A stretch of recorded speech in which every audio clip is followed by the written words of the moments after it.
नमस्कार प्यारे साथियों। आज हम बात करेंगे महर्षि दयानंद सरस्वती यूनिवर्सिटी में पीएचडी प्रवेश 2025 को लेकर जो साथी शोध प्रस्ताव बना रहे हैं, उसमें जो टॉपिक सेलेक्ट कर रहे हैं उसको लेकर। दरअसल मेरे पास मैसेज आ रहे थे बहुत सारे कि सर, क्या अब जो टॉपिक सेलेक्ट कर लेंगे वही स्थायी रहेगा या टॉपिक बदला जाएगा, और बदला जाएगा तो कैसे बदला जाएगा, क्या प्रोसेस रहती है उसके बारे में। ठीक है, क्योंकि बहुत सारे मैसेज आ रहे थे, सबको व्यक्तिगत रूप से मैंने लगभग सभी को जवाब भी देता हूँ, लेकिन मैंने सोचा कि ये जो प्रश्न इतने सारे लोगों का है तो फिर अन्य सारे लोगों का भी होगा, उनके मन में भी कहीं ना कहीं ये बात कौंध रही होगी, तो क्यों ना फिर इसके ऊपर यूट्यूब पे आके थोड़ा सा बोल दिया जाए। तो प्यारे साथियों, अपने इस सेशन को शुरुआत करने से पहले मैं आपको बता देना चाहता हूँ कि साक्षात्कार में आपसे क्या क्या पूछा जा सकता है, उन संभावित प्रश्नों की मैंने एक पीडीएफ तैयार की है। उस पीडीएफ को मैंने मेरे एप्लीकेशन सफलता विजन्स पर डाला है। आप मेरे एप्लीकेशन सफलता विजन्स पर जाकर उस पीडीएफ को ले सकते हैं, और उन प्रश्नों के यदि आपने आंसर तैयार कर लिए तो मैं दावे के साथ कह रहा हूँ कि आपका साक्षात्कार बेहतर होगा। ये मैं इस बेस पे भी कह रहा हूँ कि कुछ लोग जो साक्षात्कार देकर आए और उन्होंने मेरे को रेस्पॉन्स दिया उस पीडीएफ का, बड़ा ही ज़बरदस्त था और शानदार था। आप भी उस पीडीएफ को लें और उनके प्रश्नों को तैयार करें। मैं दावे के साथ कह रहा हूँ आपका भी इसी प्रकार का रेस्पॉन्स मुझे मिलेगा। सफलता विजन्स एप्लीकेशन आपको गूगल प्ले स्टोर पर मिल जाएगा, वहाँ जाके आप सर्च कर सकते हैं। ठीक है, चलिए ये तो एक बात हुई। अब मैं आता हूँ आज के अपने इस टॉपिक पर। देखो प्यारे साथियों, अभी आप जो टॉपिक ले रहे हो ये कोई परमानेंट टॉपिक नहीं है, ये टेम्पोरेरी है।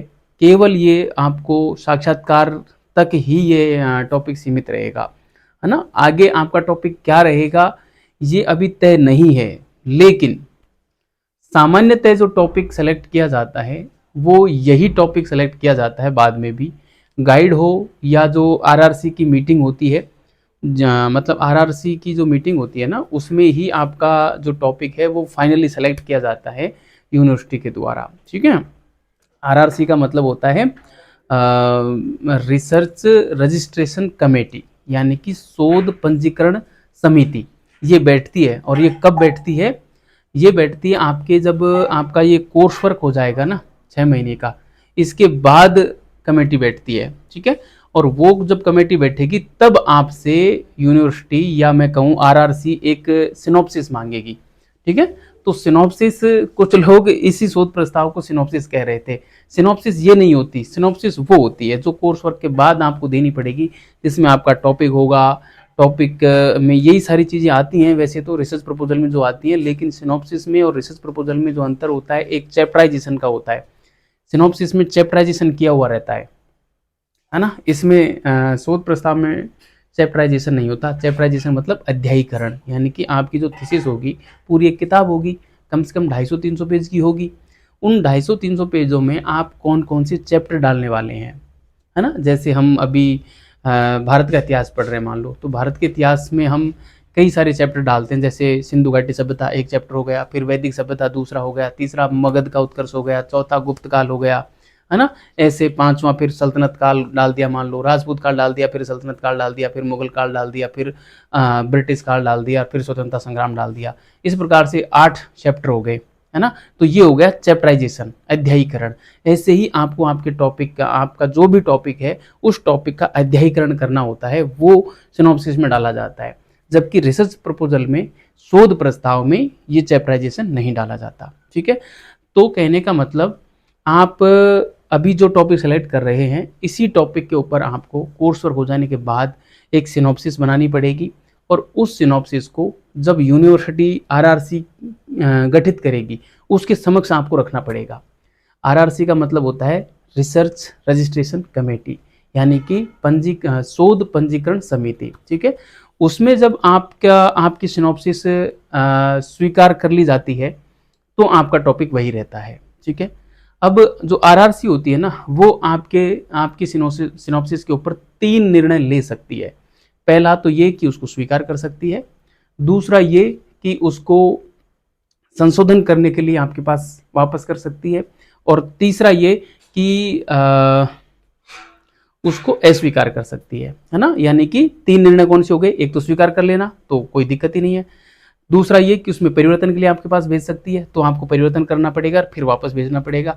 और तीसरा ये कि उसको क्लियरली मना कर सकती है, कि अस्वीकार कर सकती है कि नहीं, इस टॉपिक पे हम शोध नहीं करवा सकते। ठीक है, तो फिर आपको वहाँ पे दूसरे टॉपिक को लेकर और दूसरी सिनॉप्सिस पेश करनी पड़ती है। लेकिन सामान्यतः ये 3 निर्णय भले ही आंकड़ों में हैं, यूनिवर्सिटी की गाइडलाइन में है, लेकिन जनरली जो टॉपिक सेलेक्ट किया जाता है वो वही किया जाता है जो आप लेकर जा रहे हैं, क्योंकि शोध आपको करना होता है और आप वही टॉपिक लेके जाते हैं जो आपकी रुचि का होता है। ठीक है, अब उसके बाद क्या होता है, आरआरसी ने मान लो आपको आपकी सिनॉप्सिस पे ठप्पा लगा दिया कि हाँ डन है, ये सही है, तो फिर आरआरसी उस सिनॉप्सिस को भेजती है यूनिवर्सिटी को।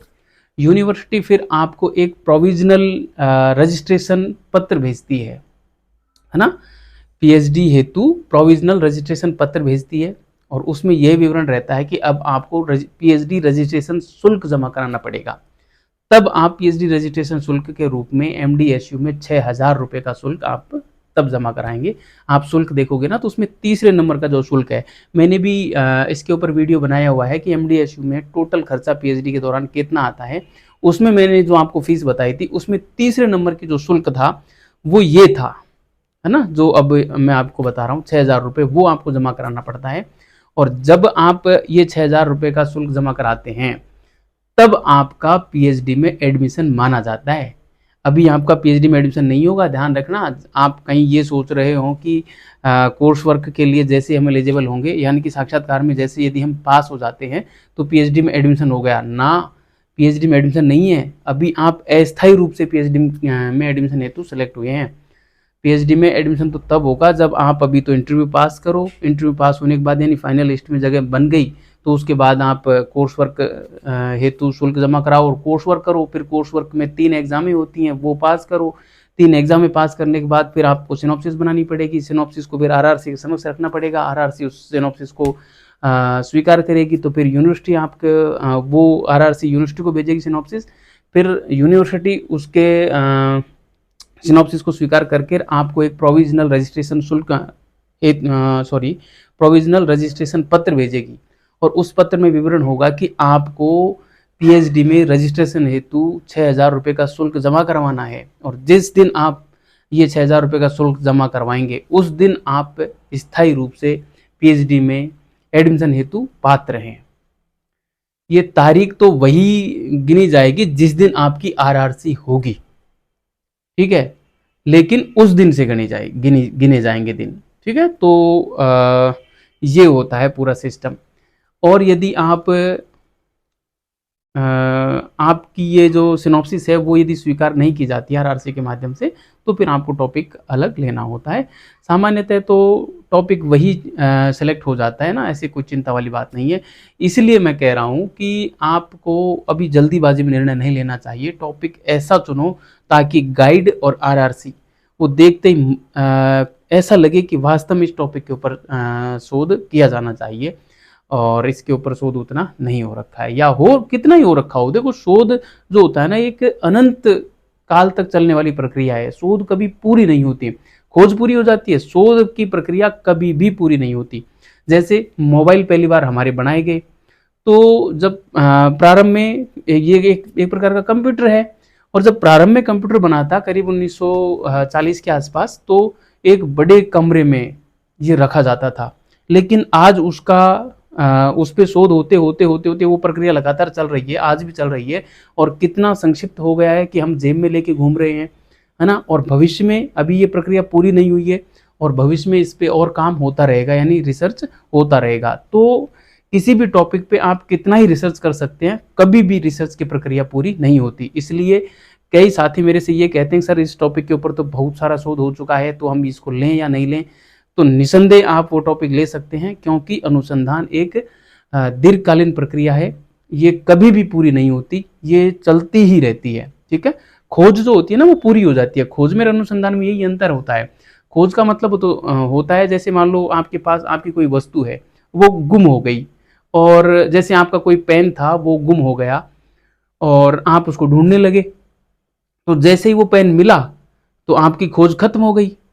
लेकिन पेन के निर्माण की जो प्रक्रिया है वो कभी पूरी नहीं हो सकती, क्योंकि पेन हमने देखा पहले के ज़माने में कैसे पेन आते थे, आज कितनी अच्छी क्वालिटी के आने लगे, भविष्य में और अच्छी क्वालिटी के आने लगेंगे। यानी कि इनका लेटेस्ट वर्जन लॉन्च होना ये क्या है, अनुसंधान की प्रक्रिया है। ठीक है, तो कोई भी टॉपिक आप ले सकते हैं, कोई दो राय नहीं है, बशर्ते कि आप उसमें समस्या बढ़िया तरीके से क्रिएट कर सकें। ठीक है, तो प्यारे साथियों, आज की सेशन को मैं यहीं समाप्त करता हूँ। मेरे द्वारा दी गई जानकारी आपको बेहद पसंद आई होगी, और यदि पसंद आई है तो चैनल को सब्सक्राइब करना, कमेंट करना और शेयर करना। वैसे मैं बोलता नहीं हूँ, लेकिन आज बोल रहा हूँ। और इस टॉपिक से संबंधित या आज के सेशन से संबंधित यदि आपकी कोई क्यूरी है तो आप कमेंट बॉक्स में कमेंट कर सकते हैं, मैं उसका जवाब दे दूंगा। धन्यवाद।